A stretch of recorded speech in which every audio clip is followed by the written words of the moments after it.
You are listening to the Disney Dream Girls, an unofficial Disney theme parks podcast, and this is show number 235 for Sunday, the 11th of November, 2018. Where dreams begin. Hello and welcome to this week's Disney Dream Girls.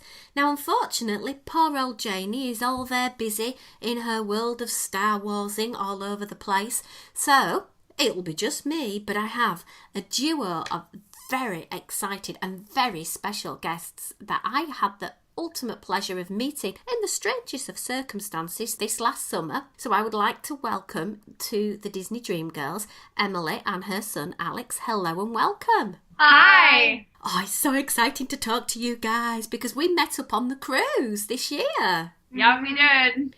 And it was a pure stroke of genius how we did, because I ended up having lunch with your mum without knowing she was your mum on the cruise line, and then we're on the elevator and I was just chatting, saw your mum and said, oh, hello, and you just chirped up and like, oh, you're Michelle, hello. Yeah, I had no idea that she was having lunch with you. She had no idea she was having lunch with one of the podcast people that I'm always talking about. It was great.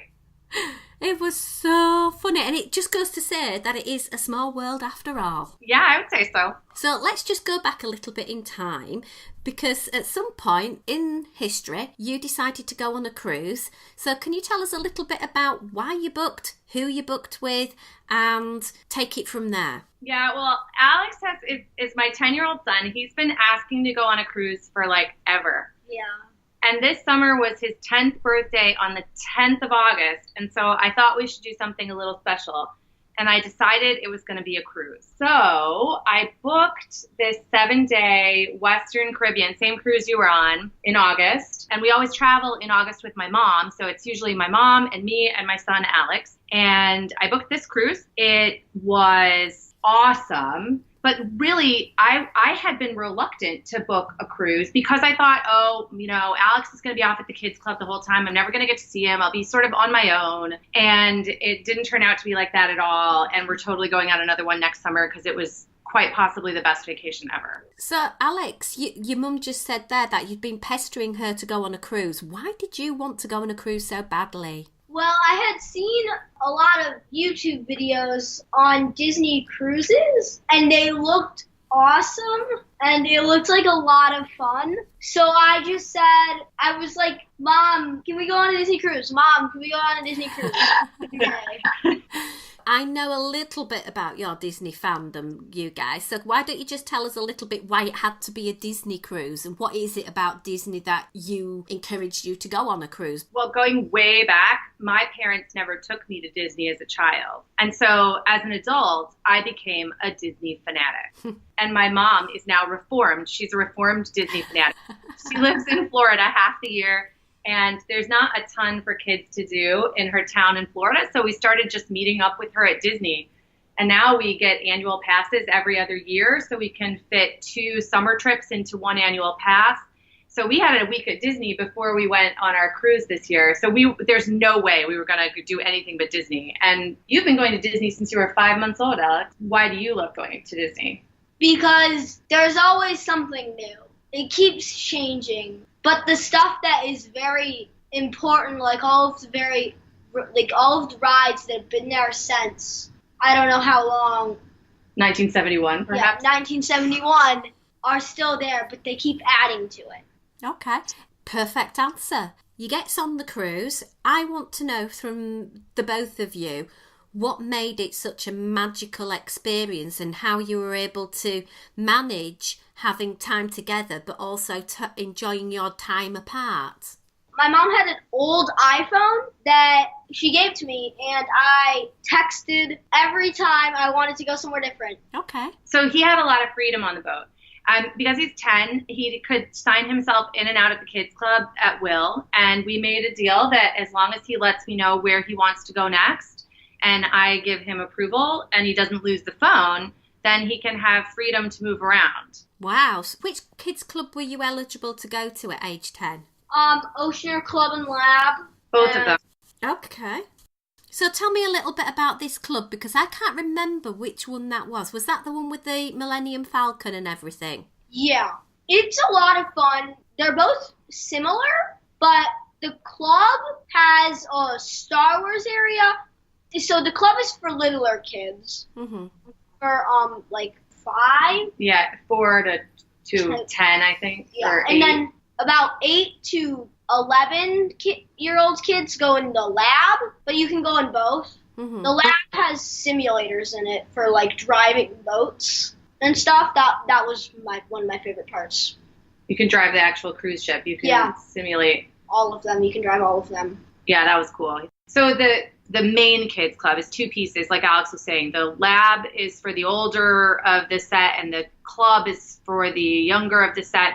But they're wide open in the back, and you can go in and out. The kids can move freely between the 2. Most kids can't log themselves in and out, right? You have to have a parent waiver for that. Mm-hmm. But what did you like to do? So you would go to the kids club for like an hour, and then you'd go and do something else, right? Or you'd meet up with friends. Mm-hmm. But in between going anywhere, I would tell Mom that I'm going to go to like the pool, and then it would be go up, get an ice cream, then go to the pool. Yeah. He stopped for ice cream on every transit, apparently. At the ice cream machines. He told me this afterward. But you didn't care. So what? No, that's okay. It's a cruise. So what did you do in the kids club? Mostly drove boats. I spent a lot of time flying the Millennium Falcon and stuff. I didn't spend that much time in the kids club though. You spent some. Yeah. What else did they have there? They had a Pixie Hollow area with like drawing. They had a Marvel Academy with what's it called? Oh, there was like meet and greets with Doctor Strange. Mm-hmm.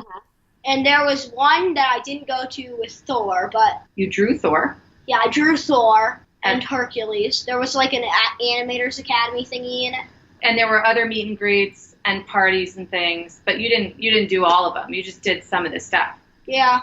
So prior to the cruise, did you know any of the children that were going? No. So did you manage to meet up with some friends? Because your mum said that you'd go to the club and then you'd go to the pool. Would that be with people that you'd met on the cruise? Yeah. How about dinner? Our friends from our table at dinner. Okay. Yeah, we did the late dinner, which was good and bad. It was good because we got seated. There were just 3 of us, and they seated us with another family, which I didn't actually, you can request to be at your own table, or you can just let Disney decide what to do. And I tend to trust Disney. So, I certainly trust them with a lot of my money. So I thought I would trust them. And I have to say, that was one of the best experiences of the cruise. We were with another family that had 2 boys, one a year younger than Alex, one a year older than Alex. And their mom had a similar job or actually it was their aunt who was traveling with them, had a similar job to mine. And then they had grandparents with them that were this similar age to my mom. So it was 3-generation family, and our 3-generation family, we were all at the table together, and Alex made great friends with those boys, and we still stay in touch with them, and you played with them like all the time on the cruise. I did a lot of trivia with them too. They were fun. They were really good. That's amazing how they've matched you up with a virtually identical travel partner. I know, I couldn't believe it. It was like Disney magic, exactly what you'd expect. It's what I would have hoped for, but I didn't expect. That's brilliant. Because Alex was able to go off and do his thing, and the app that you were talking about is the Disney Cruise Line app, and there's a messenger service that you can do, and it doesn't take anything out of your data or anything like that. It's just purely that you can use on board the ship to message other people through their room numbers. Am I right with that? I've remembered it right, haven't I? Yeah, and I have to say, I was a little nervous at first about using that because I thought that just having the Wi-Fi on was going to eat up all that data, and I was going to get these surprise charges for my background Facebook or something. But that didn't happen at all. We used up our package, the free package that you get on the first day, in 15 minutes. And then it just didn't operate anything on the phone with the exception of the app. And so we didn't have any surprise Wi-Fi charges at the end of our trip, which was remarkable. And the app works beautifully. And there's lots of really cute emojis on there. They're all Disney emojis. Yeah. And so sometimes Alex's message would be... I would send emojis instead of words because I'm not really good with spelling. Yeah, so he'd just send me a bunch of chicken emojis. And I'd be like, oh, somebody's ordering chicken tenders from... Oh, that's amazing. So you said with the dinner, with you being on the later one, it had its good and its bad sides to it. We were on the early sitting, so it'd be interesting to hear what you felt about going on the later one. Alex, what did you think about the late dinner? I was tired a lot because I ordered chicken tenders. Yeah, he would order chicken tenders before because he was too hungry before, like he was starving way before 8:30. And then the dinner and then the dinners, like I listened to your podcast, Michelle, and I know that you said that yours, you felt super rushed, and ours was the complete opposite. It lingered on until 10:30 every night. Oh. And the kids were exhausted and we were starving. Half of the nights, the kids and me, we just left dinner and went to the kids' club and stuff. Yeah, there is a program so that if you're dining with kids, they'll pick up kids that are younger. Now, these kids were all old enough that they could just go to the kids' club on their own. Yeah. But if you have younger kids, there is a program where they'll pick them up. But it's still 8:30 is really late because I don't know.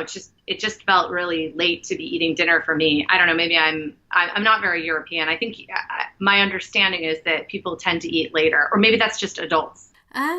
I would say more the Spanish and French cultures do tend towards eating a lot later. Italians, us Brits, I'm sorry, dinner's on the table, normally 5:30, and that's when you eat. So for me, eating at 6:30 was perfect. I would die if I was eating dessert at 9:30, 10 o'clock at night, because that's just too late. Yeah, but if you wanted a more leisurely dinner, that's definitely the way to go.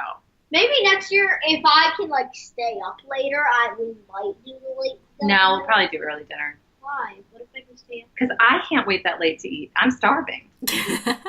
Service. But the other thing is, I think at night, during the late dinner, they always have cool things. The kids club had pajama parties with Pluto and stuff that Alex never went to, that he wanted to do, but we were always eating dinner then. So Alex would be off on his own for, I don't know, probably an hour or so in the morning and then a couple of hours in the afternoon. We'd usually meet up at lunchtime. You didn't really eat in the kids club. We'd usually get together. No, I never ate in the kids club because it was peanut butter and jelly sandwiches. Yeah, it's not your kind of food? Not enough chicken tenders? No, they didn't have chicken tenders in the kids club. Well, now that's a downside. So he would be off, but we had most of our meals together, so. Sometimes we had lunch together. Yeah. But then other days we were on, excursions, because we did have 3 days at ports, plus Castaway Cay. So it's 4 days at ports. Yeah, that was ample. Yeah, I think so. Okay. We've talked a little bit about dinner. We've talked a little bit about how you managed the communication between the two of you so that Alex could attend the kids' clubs. Was there enough for you as a solo, I know you had your mum there, but as a solo traveller to keep you occupied? I didn't see my mom for most of the cruise. This was amazing. She was she found the Satellite Falls adult pool area, and then we had rainforest passes. My mom and I actually got a couple's pass to the rainforest room because, you don't have to be married to have a couple's pass. So for 2 people for $190, we had the whole 8-day cruise in the rainforest room. 7-day.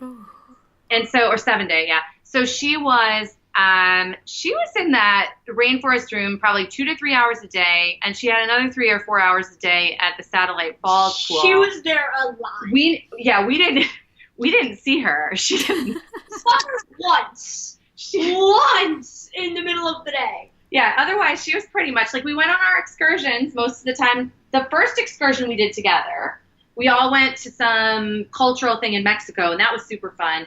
Then we got back and she after the second excursion, she did. Didn't she, She went off on her own in Grand Cayman because we were going snorkeling and looking at stingrays, and she does not like the water. Yeah, but then she got back and went to Satellite Falls, and we didn't see her for the rest of the day. Right. So she'd eventually show up around dinner time and be like, "You guys ready for dinner?"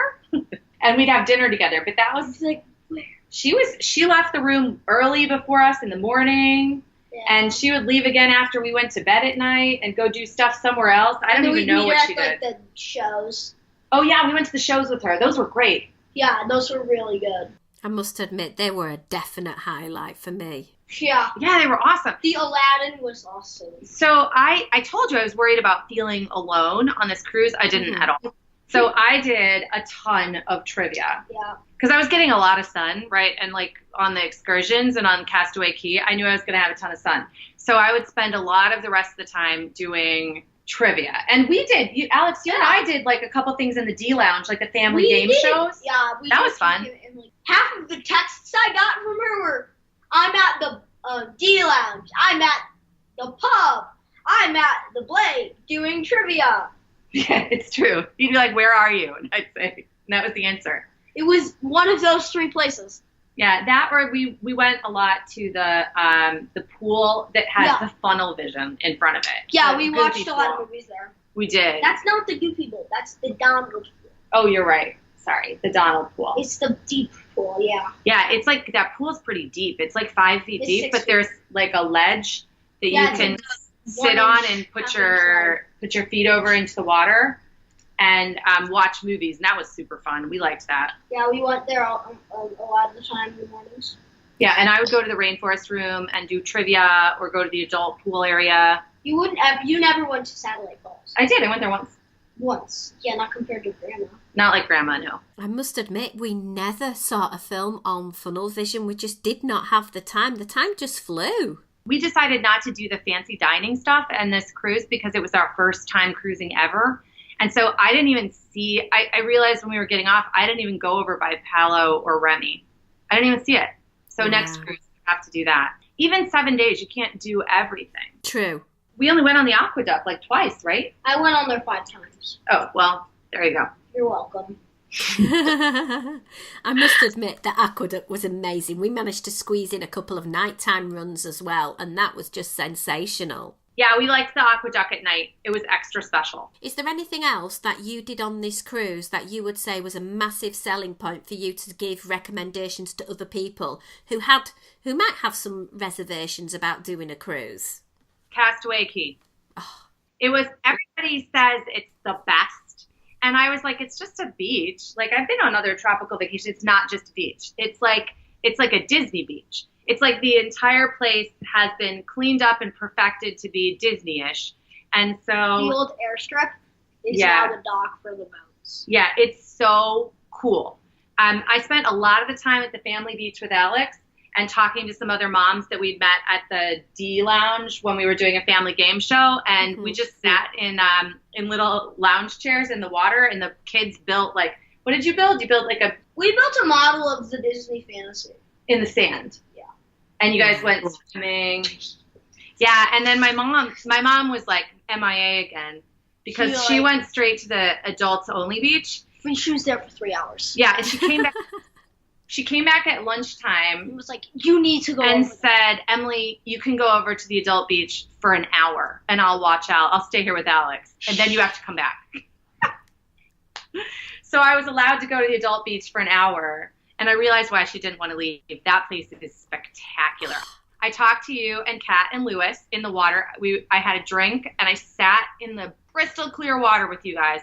We had a great conversation. Then I dried off on a hammock for a little bit, and then I had to go hammocks? back. That was the highlight of my cruise. Just sitting in that crystal clear water and just chilling and seeing the little fish dart between your toes. It was just amazing. It was perfect. You want to get to Castaway Cay before, like if you're going to the family beach, you want to get there early. You want to get off the boat pretty quickly because the family beach, the water gets all like messed up and sandy. Yeah, it does. Pretty quickly. Yeah, because there's a million people in it. But if you go out further, you can snorkel and it's pretty clear. It's just right up where because it's real shallow. It doesn't drop off. It's like the adult beach. But actually is swordfish. There are baby swordfish in the water at the very back, by the big buoys. Oh, cool! I didn't see those. Swordfish. There's also a coral reef. Yeah, it's pretty neat. I must admit, that day at Castaway Cay, I could have had 7 days there. It was just sensational. Yeah, those double dip cruises look really nice, don't they? Where you get to go there twice on one cruise. Absolutely.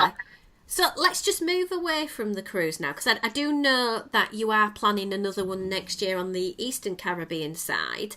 And we were talking a little bit off air, and you've booked a Walt Disney World trip coming up for Thanksgiving. And I thought, oh, this will be a really good opportunity for me, who's never been to the parks at Thanksgiving, just to find out a little bit about what the atmosphere is like and if there's any top tips you can share with people. And then we could perhaps have a bit of a discussion about whether going to the Christmas party is better than the Halloween party, and we can look at some comparisons. So tell me a little bit about this upcoming Thanksgiving trip.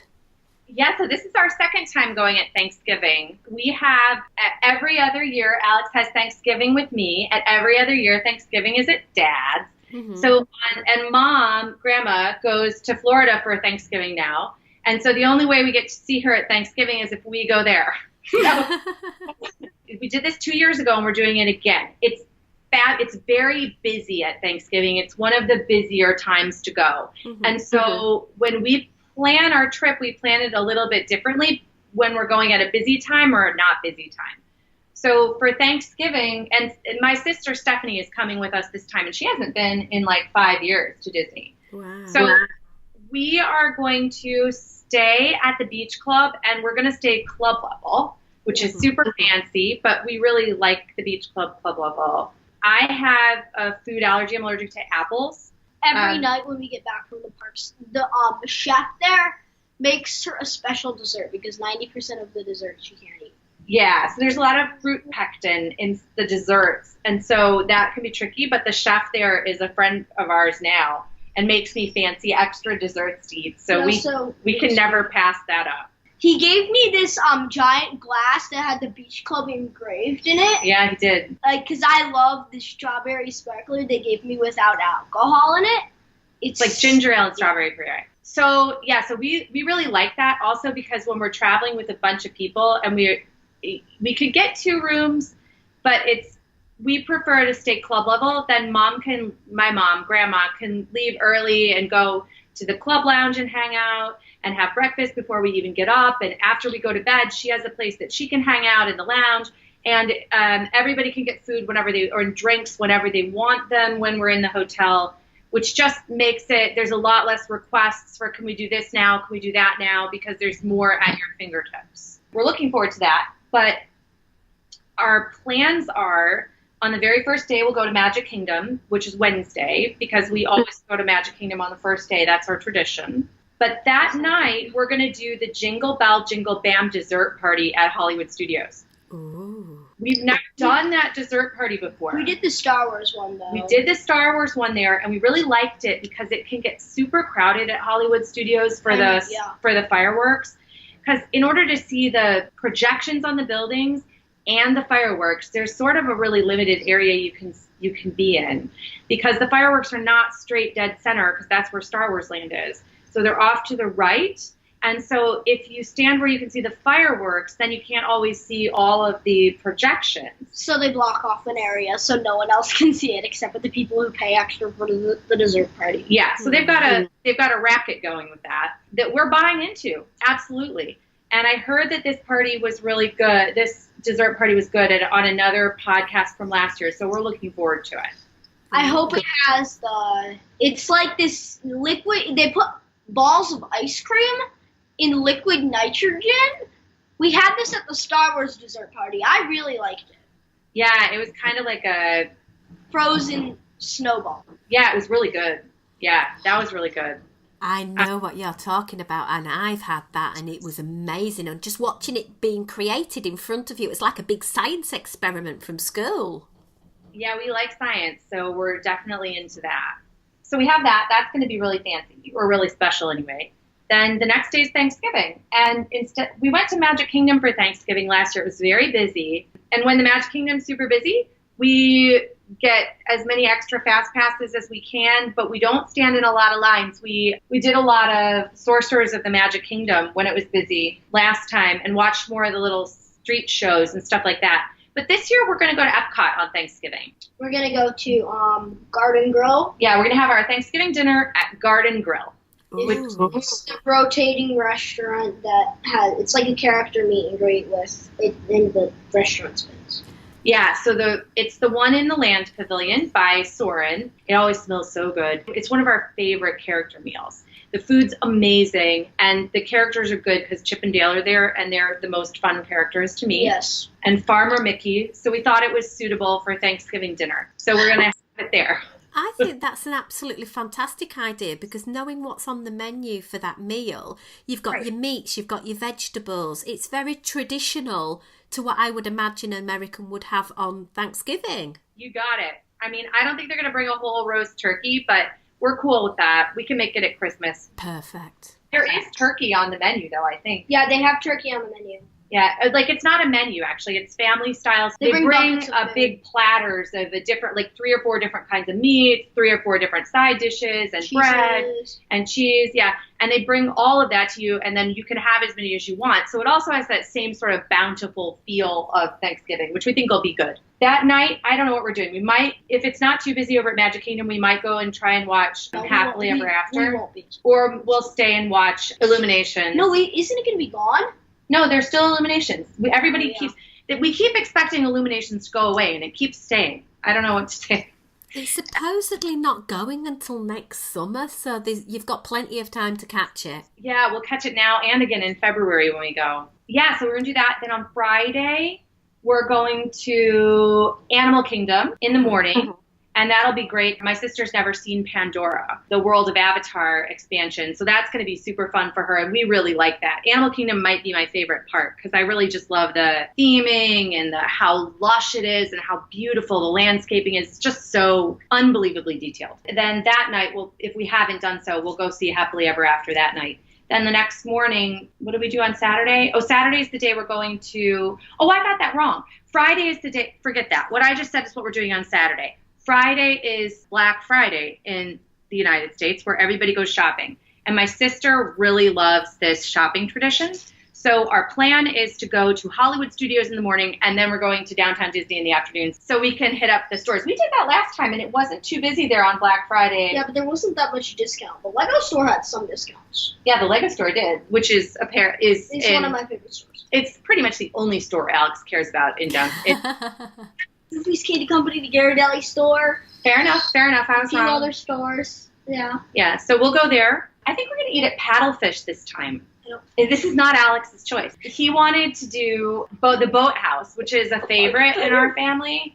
But my sister really requested Paddlefish. She thinks they apparently have some sort of drinks that are in like those old ice cream push-ups that you could get from like the ice cream. I don't know if you had like little ice cream trucks. Yeah, I know what you mean, yeah. Yeah, so they have like fancy cocktails in those, and she's really excited about that. So we're going to go to Paddlefish. We'll try it. Sounds fun. Sounds like you've got a very busy itinerary. Yeah, our general strategy is to go to the parks first thing in the morning. We get all our fast passes for right away so that we can get any extra fast passes we want. We usually leave the parks around lunchtime and either go for a break back at the hotel and go swimming or just have downtime. And then we go back to the parks in the evening. So our strategy's like sort of based around a 9 to 1 and like a 5 to 9. And that's pretty much all the touring we do. We don't go all day, all the time.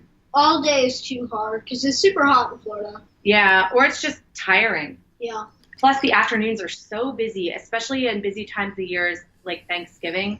The lines are just too long to do much of anything, and you find yourself having that like meltdown where if you eat your lunch earlier, which we usually do so that we can avoid the crowds, we usually eat more like 11-ish. Although mobile ordering has really made eating anytime easier. The new quick service thing is on mobile order. You can mobile order on your app on the My Disney Experience, which is awesome. Then you have like this 3 o'clock slump where you can't like ride anything because everything's got too long of a line. There's like the shows, but there's shows at Animal Kingdom, but there aren't that many shows at every other place. And it just gets that's a long stretch in the afternoon, in my opinion. You can ride the Omnimover system rides. Those don't, the lines are always like long. Yeah, but we walk past but even on the busy weekends, you go past like the Haunted Mansion and you're like, oh no, that line is way tue long. Sometimes it does get a little bit out of sync with the old long lines. I know you've said when we were having a chat off air about the Christmas party. This year you don't have any plans to go, but can you just give me a little bit of a summary of what it is, what's involved at the Christmas party, and whether and why you've chosen not to go this year? Yeah, we've been to both the Christmas party and the Halloween party before, and our consensus is what, Alex? The Halloween party we think is better, but the Christmas party, you go walk around, you try to go on you go on some rides, and then there's different spots. They give you a map, and it tells you where to go to get cookies and hot chocolate. Mm-hmm. It's free. Well, included. Yeah, it's included. There's always super long lines for those. Well, they're not that long, Alex. It's like 2 minutes. You just have a low line tolerance. No, the one in Storybook Circus takes forever. Okay, fair enough. The one in Storybook Circus is usually longer. Yeah. But like the Halloween party, there's a special holiday parade, which is really fun. Yeah, it's got a good song. But we think the Halloween parade's a little better. It does have a good song, though. Yeah.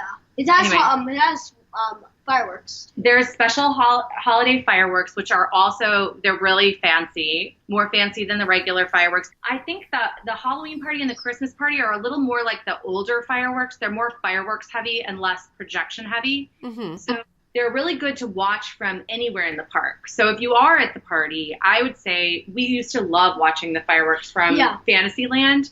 And that's not a bad place to watch these fireworks because there's not a ton of on the castle projection. But you have to sit right behind. You have to sit behind the carousel. Yeah. Because half of them it's blocked off so that you don't get ash on you. But there is some fireworks that come off the castle. Yep. So there's some in front of you at the castle, some behind you that come. They really set them off from behind the Beast Castle in New Fantasyland. So some of them. Yeah, so it's really neat to stand there. Anyway, so they have the fireworks. There's a castle show for both the Halloween party and the Christmas party. And I think there's a special show over in Tomorrowland, too. Yeah, I think it's the future of holidays with the Monsters, Inc. guys, right? Yeah, the dance parties. Yeah, and those are fun. There's tons of great things to do. And it snows on Main Street at the Christmas party, which is really festive. And we do have some really great pictures, right at midnight leaving. Yeah, we stay till midnight at those parties when we go. There's also a lot of really special characters to meet that you can't meet other times. Like the Seven Dwarfs. Yeah. Halloween party, Seven Dwarfs. You can't meet it anywhere else. And Santa Goofy. Yeah, at the Christmas party, you can. Oh, yeah. But I think we don't do a ton of character meets at these because you kind of have to spend a lot of the party in line if you even want to get through a couple of the really popular ones. The Seven Dwarfs, since they only are out at the Halloween party, you want to you can meet them, but they have a good hour-long line. Yeah, sometimes longer. Yeah, depending on when you do it. If you do it during the fireworks, actually they're only out for half of the Halloween party. They go in before the fireworks. Our favorite is the Halloween party. We like the parade better. We like the fireworks better, and the atmosphere is really super fun. The cadaver dance, when the Dapper Dans dress up like ghosts. And not ghosts. They dress up as people that get impaled a lot. Yeah, one has an arrow going right through his chest. It's one really has an cool. axe in their head. It's so neat. And then they sing other songs, and it's really fun. It's just we think the atmosphere is really great and really fun at the Halloween party. The decorations. But some people love the Christmas party more, so I don't know. It just depends on what your favorite holiday is. And does that answer your question really long-windedly? Yeah, it kind of does, because I appreciate that at Christmas it's more magical, but at Halloween you seem to get more with the candy, with the characters, with the parade and everything. One day I will do Walt Disney World at Christmas, and then I'll see, because I've only done Disneyland at Christmas, so I can't really compare properly. So I really do need to go to Walt Disney World to find out. Well, we've never seen Disneyland at Christmas. We like a lot of the other stuff they have for Christmas at Disney World, though. The Main Street decorations are great. There's huge gingerbread houses in some of deluxe resorts. The one at the Beach Club last year was a gingerbread carousel. Yeah. It spun around. And it had one horse for all of the Fab Five, yeah. That was so neat. At Epcot, they have, at the different countries, there's different storytellers that are in the tradition of the country telling their sort of Christmas music. tale. Yeah. And so you can listen to these different storytellers telling the tale of the winter holidays for that country, because, you know, in China, they don't really celebrate Christmas, but they have a really big Lunar New Year tradition. Yeah. And so they talk about how important the New Year is. You get a feeling for these different cultures. It is lovely that you get to find out about different cultures' Christmas celebrations. Or not celebrations, because not everybody celebrates Christmas. Winter holidays is what I would say. Yeah. I think I'm going to put a big wrap up on this. I know, Emily, you're going to come on the show again and talk a little bit more about a different topic. But for now, I'd just like to thank you both and hope you both have a wonderful Thanksgiving trip. And I can't wait to see some pictures and hear all about it further from you. We'll definitely share them with you. Awesome. Thanks for having us. We had so much fun. Yeah, we had a lot of fun. You are super knowledgeable, Alex. Well done. Where dreams begin. So that's it for this week's show. Thank you for listening. You can find us on social media at DisDreamGirls. You can get in touch via our email address, info@DisneyDreamGirls.com. You can find us on Facebook, facebook.com/DisneyDreamGirls. And we will be back next week with some more Disney fun for you.